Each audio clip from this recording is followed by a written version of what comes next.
नमस्कार, स्वाद आस्वादमध्ये स्वागत आहे तुमचं। आज आपण मोड आलेल्या उडदाची हेल्दी व टेस्टी अशी चटणी बनवणार आहोत आणि भिजलेल्या उडदाची ओल्या कापडामध्ये ठेवून मोड कसे आणायचे तेही बघायचे आहे आपल्याला। कडधान्यांना मोड आणण्याची साधी व सोपी पद्धत मी तुम्हाला सांगणार आहे, त्याकरता माझा व्हिडिओ संपूर्ण बघा। आणि नवीनच आलेला असाल माझ्या चॅनलवर आणि माझे चॅनल जर तुम्ही सबस्क्राइब केलेले नसेल तर व्हिडिओ पूर्ण बघून झाल्यावर चॅनलला सबस्क्राइब नक्की करा, बेल बटन ऑन करून द्या, लाईक कमेंट व शेअरही नक्की करा। चला मग आता रेसिपीला सुरुवात करूया।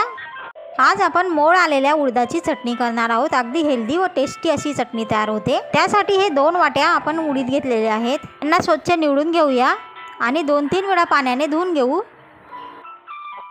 आपला हात घालता येईल एवढं कोमट पाणी करायचं आहे आणि त्यामध्ये हे उडीद आपण भिजत घालणार आहोत। या उडदांना 5-6 तास लागतात भिजायला, त्यासाठी मी हे सकाळी उडीद भिजत घातलेले आहेत। 5-6 तास आपण यांना भिजत घालणार आहोत आणि त्यासाठी आपण झाकण ठेवून घेणार आहोत। संध्याकाळी हे उडीद छान भिजलेले आहेत।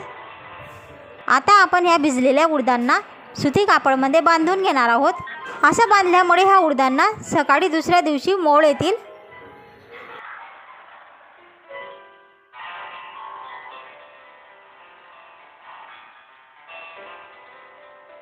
ही संध्याकाळ आहे, आपण दुसऱ्या दिवशी म्हणजे सकाळी आपण मोड आलेले बघणार आहोत। आता सकाळ झालेली आहे, आपण मोड आलेले बघूया।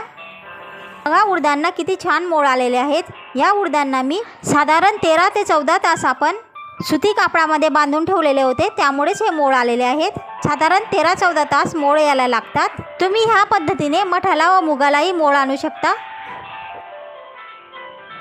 आता हे उडीद आपण भाजून घेणार आहोत। उडीद शिजतील इथपर्यंत आपण भाजून घेणार आहोत।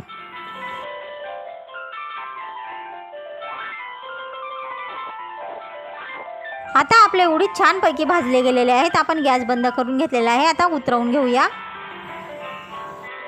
आता ह्या उडदांना व ह्या मसाल्यांना आपण दळून घेणार आहोत। आता हे मसाले बघून घेऊया।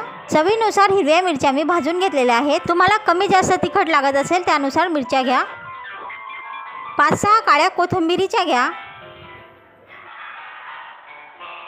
या 10-15 लसूण पाकळ्या घेतलेल्या आहेत। 3 टेबलस्पून जिरे घेतलेले आहे। आता हे उडीद व मसाले आपण मिक्सरमध्ये जाडसर दळून घेणार आहोत। दळताना शक्यतो पाणी घालू नका, आपल्याला चटणी करायची आहे त्यामुळे हे घट्टसर ठेवायचं आहे, त्यामुळे आपण पाणी न घालता असं जाडसर दळून घेतलेलं आहे। तुम्हाला आवश्यकता वाटलीस तर थोडंसं पाणी घालू शकता। आता फोडणीचे साहित्य बघूया। 1 मोठा कांदा आपण कापून घेतलेला आहे। 2 टेबलस्पून आपण जिरे घेतलेले आहे। चवीनुसार हळद मीठ घ्या। चला मग आपण आता चटणीला फोडणी देऊन घेऊया। कढईमध्ये आपण 3 पड्या तेल तापवून घेतलेलं आहे, त्याच्यामध्ये आपण आता जिरं घालून घेऊया। जिरं छान तळतळल्यानंतर कांदा घालून घेऊया। आता कांदा छान तांबडा होईपर्यंत आपण फोडणी बसू देणार आहोत।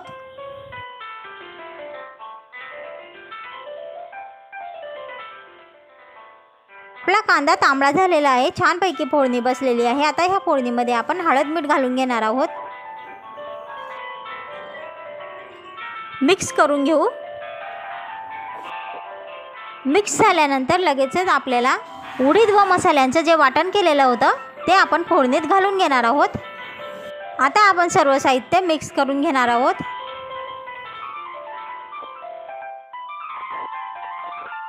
आपण उडीद भाजून घेतलेले होते, म्हणजेच आपले उडीद शिजलेले होते, त्यामुळे साधारण 5 मिनिटे या चटणीला तळून घेणार आहोत। आपली चटणी आता तयार आहे, आपण सर्व करून घेऊया। ही चटणी अतिशय हेल्दी तर असतेच, पण ही टेस्टीही खूप असते। मोड आलेल्या उडदाची चटणी नक्कीच करून खा आणि रेसिपी कशी वाटली तेही नक्की सांगा। आणि जर तुम्ही माझ्या चॅनलवर नवीनच आलेला असाल तर अशाच नवनवीन रेसिपी पाहण्यासाठी माझ्या चॅनलला सबस्क्राईब करून घ्या, बेल बटन ऑन करून द्या। फेसबुकवर हा व्हिडिओ बघत असाल तर फॉलो नक्की करा, व्हिडिओला लाईक नक्की करा आणि छानशी कमेंट करायलाही विसरू नका। इतरांना हा व्हिडिओ जर शेअर करायचा वाटला तर शेअरही नक्की करा। चला मग आता भेटूया पुढच्या रेसिपीमध्ये। तोपर्यंत स्वतःची काळजी घ्या, स्वतःच्या कुटुंबियांचीही काळजी घ्या। पुढच्या रेसिपीपर्यंत नमस्कार।